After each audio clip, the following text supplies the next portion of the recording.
नमस्कार दोस्तों, स्वागत है एक बार फिर से आपके अपने कार्यक्रम स्वास्थ्य वार्ता में। और मैं हूं आपके साथ आपकी साथी निधि। और आज हम लेकर एक बार फिर से हाजिर हो चुके हैं एक विशेष विषय। आज का हमारा विषय है पंचकर्म चिकित्सा पद्धति एक जानकारी। इस विषय पर हमसे बात करने के लिए हमारे साथ जुड़ चुकी हैं प्रोफेसर डॉक्टर सची श्रीवास्तव, पंचकर्म विभागाध्यक्ष, राजकीय आयुर्वेदिक कॉलेज लखनऊ से। मैम, आपका बहुत बहुत स्वागत है हमारे कार्यक्रम स्वास्थ्य वार्ता में। नमस्कार श्रोतागण, मैं वैद्य शची श्रीवास्तव आप सभी का हार्दिक अभिनंदन करती हूँ। मैम, सबसे पहले हम आपसे ये जानना चाहेंगे कि पंचकर्म चिकित्सा पद्धति आखिर क्या होती है और आयुर्वेद में पंचकर्म का आखिर महत्व क्या है? निधि, मैं एक चीज ये बताना चाहती हूँ कि जो आयुर्वेद में पंचकर्म चिकित्सा पद्धति है वो बेहद पारंपरिक चिकित्सा पद्धति है। और आयुर्वेद जो है एक जीवन का विज्ञान है और इसका मुख्य प्रयोजन स्वास्थ्य की रक्षा करना एवं रोगियों के रोगों को दूर करना है। आयुर्वेद में चिकित्सा मुख्यतः दो प्रकार की बताई गई है, शमन चिकित्सा और शोधन चिकित्सा। जी। शमन चिकित्सा मतलब होता है कि जैसे आपको कोई बीमारी हुई, आपने दवाई खाई, और दवाई या किसी भी फॉर्म में हो सकती है, वटी, क्वात या किसी फॉर्म में भी हो सकती है। लेकिन कई बार ऐसा होता है कि दोष बहुत अधिक बढ़ जाते हैं या हम जो दवाइयां लेते हैं वो काम नहीं करती हैं।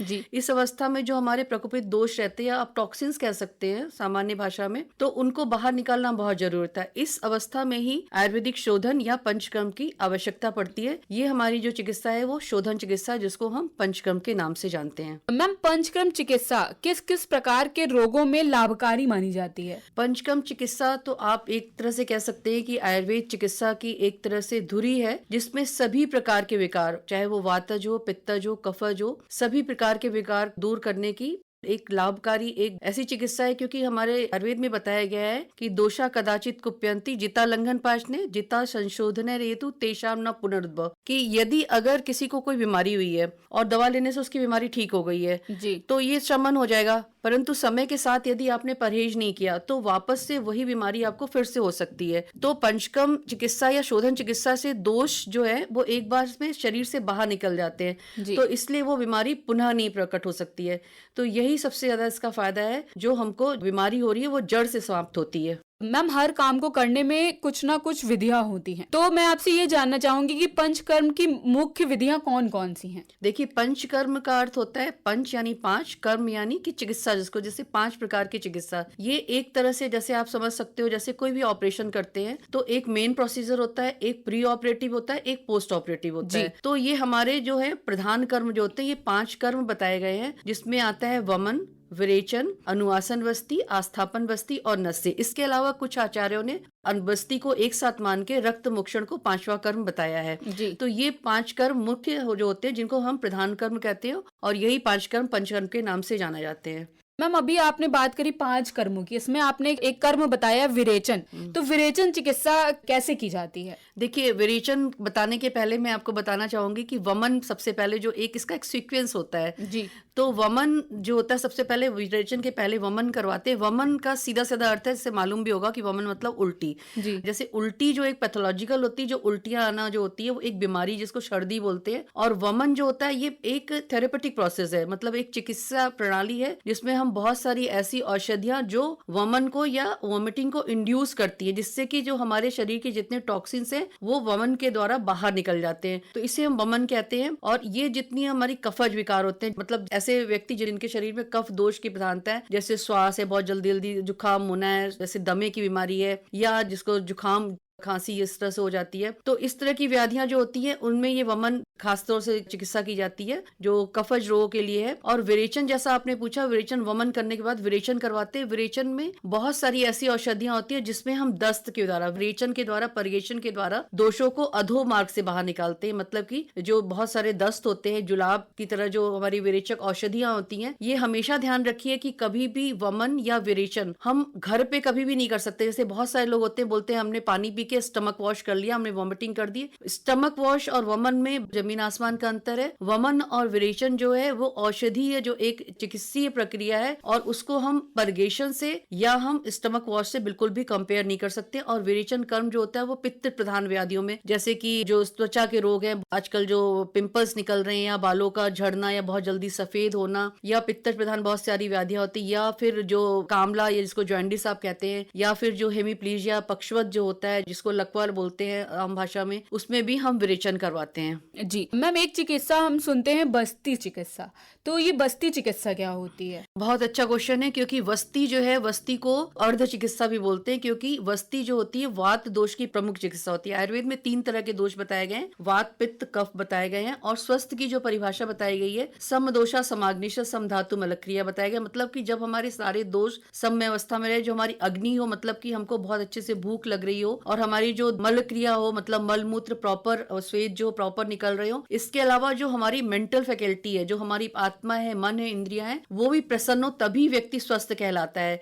और ये जो हो वात जो होता है, वात दोष जो होता है प्रधान दोष होता है, क्योंकि यही चलायमान होता है और पूरे शरीर में यही पित्त और कफ को एक जगह से दूसरी जगह पे ले जाता है। और वात दोष की प्रमुख चिकित्सा वस्ती चिकित्सा बताई गई है, इसीलिए इसको अर्ध चिकित्सा या संपूर्ण चिकित्सा भी कहीं कहीं पे बोलते हैं। तो जितने भी वातज विकार है, मुख्यतः वातज विकार है, उसमें विभिन्न प्रकार की वस्तियां दी जाती हैं, और ये वस्तियां जो होती हैं जिसमें औषधीय तेल या औषधि क्वाथ जो होते हैं वो गुद मार्ग से दिए जाते हैं। इसके अलावा स्त्रियों में बंध्यत्व जो स्टेरिलिटी की प्रॉब्लम होती है, बहुत सारे हमारे यहाँ महाविद्यालय में इसमें कार्य भी चल रहा है। स्टेरिलिटी में वेजाइना के थ्रू योनि मार्ग से वस्ती दी जाती है। इसके अलावा मूत्र मार्ग से भी वस्ती दी जा सकती है। तो ये अलग अलग मार्ग से जो वस्ती दी जाती है, उनका सार्वदेहिक लोकलाइज जो इफेक्ट नहीं होता, सार्वदेहिक इसमें प्रभाव होता है, जिससे ये सारी चीजें जो होती है हमारे वस्ती चिकित्सा के अंतर्गत आती है। जी मैम, हम एक सुनते हैं शब्द रक्त मोक्षण।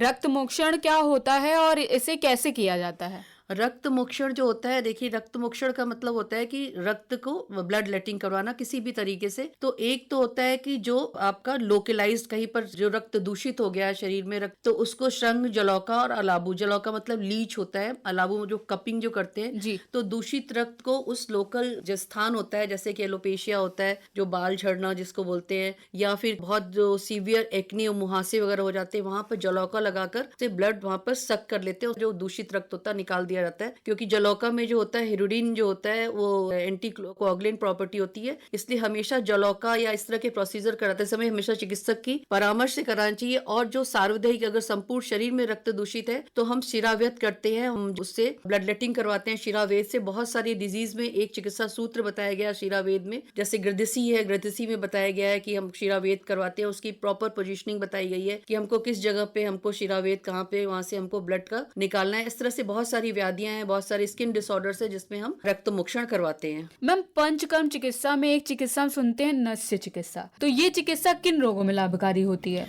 नस्य चिकित्सा जो होती है ये भी प्रधान कर्म के अंतर्गत आता है। जब हम जो औषधि होती है, औषधि चूर्ण रूप में, स्वरस के रूप में जो निचोड़ के देते हैं, या तेल के रूप में जब हम नाक के द्वारा जब हम औषधि देते हैं तो उसे नस्य कर्म कहते हैं। नस्य कर्म जो होता है ये ऊर्ध्व जत्रुगत, मतलब कि जितने ईएनटी डिसऑर्डर्स होते हैं, मतलब कि आपके जो नाक कान गला वाले जितने रोग होते हैं उसमें होते हैं, क्योंकि बोला गया नासा ही शीर्षोद्वारम, कि सिर का द्वार नासा है। तो क्योंकि ये सारी जितनी औषधियां जो हम देते हैं नाक के द्वारा, वो जितने भी हमारे बहुत सारे डिसऑर्डर्स होते हैं, जो हमारे मेंटल डिसऑर्डर्स भी होते हैं, डिप्रेशन है, या बहुत सारी जो सर्वाइकल स्पॉन्डिलोसिस है, हमारा बहुत अच्छा काम चल रहा है फ्रोजन शोल्डर पे, हमारे यहाँ बहुत रिसर्च हो चुकी है जिसपे नस्य का बहुत अच्छा कार्य है। जो ये औषधियां जो आके, क्योंकि ये न्यूरोलॉजिकल जो जितने भी डिसऑर्डर्स है उसमें मेंटल डिसऑर्डर्स है, उन सब में ये नस्य कर्म बहुत ही लाभदायक है। इसके अलावा जो कफज विकार है उसमें भी बहुत ये लाभदायक होता है। मैम, पंचकर्म के बाद कर्म का क्या महत्व होता है? देखिए मैंने बताया था कि पंचकर्म प्रधान कर्म है, तो ये ऑपरेटिव प्रोसीजर्स है। पंचकर्म के पहले जो होता है वो पूर्व कर्म होता है।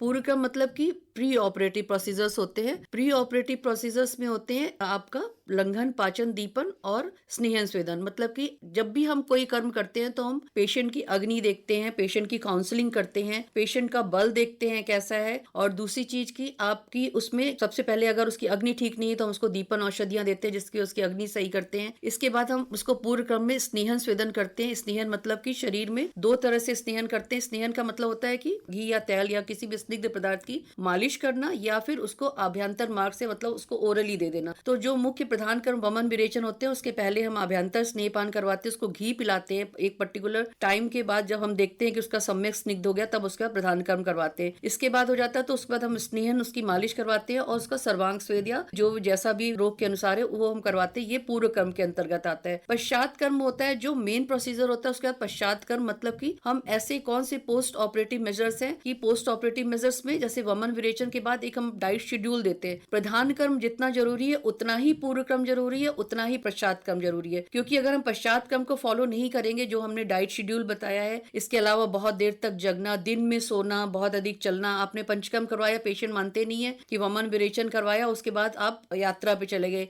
या फिर आप डाइट शेड्यूल फॉलो नहीं कर रहे हैं जो चिकित्सक ने बताया है, या फिर आप बहुत गरिष्ठ खाना खा रहे हैं, क्योंकि इन सब जो वमन विरेचन के कारण अग्नि हमारी थोड़ी मंद हो जाती है। उसको नॉर्मल लाने के लिए हम धीरे धीरे सक्सेसिव कर्म में हम पहले उसको मंड देते हैं, फिर पेया देते हैं, विलेपी देते हैं, मतलब पहले चावल का पानी, फिर धीरे जैसे उसको यूज देते हैं, उसके बाद उसको पहले बिना छौका हुआ, फिर छौका हुआ सूप, ऐसे धीरे धीरे उसको नॉर्मल डाइट पे लाते हैं, जिससे कि उसकी अग्नि जो मंद हुई है उस प्रोसीजर के कारण वो नॉर्मल आ जाए। तो अगर हम इसका पालन नहीं करेंगे तो हमें बहुत सारी हमारी वात प्रकोपित हो जाती है, जिसके कारण बहुत सारी व्याधियां उत्पन्न हो जाती हैं। तो ये सब सारी चीजें पश्चात कर्म में आती है। इसके अलावा हम धूमपान भी कराते हैं वमन कर्म के पश्चात, ये भी पश्चात कर्म के अंतर्गत आता है। मैम, अभी बातचीत के दौरान हम आपसे पंचकर्मों के बारे में जान रहे हैं, तो पंचकर्म में रोगी को कौन कौन सी सावधानियां बरतनी चाहिए? पंचकर्म में रोगी को जो सावधानी बरतनी चाहिए पंचकर्म करवाते समय, सबसे पहले तो उसको खुद को वैद्य नहीं समझना चाहिए, जो चिकित्सक कह रहे हैं उसको फॉलो करना चाहिए, जो हमने डाइट शेड्यूल बताया है उस डाइट शेड्यूल को फॉलो करना चाहिए, और इसके अलावा जो मैंने बताया था पश्चात कर्म जो होता है वो थ्रू आउट द प्रोसीजर उसको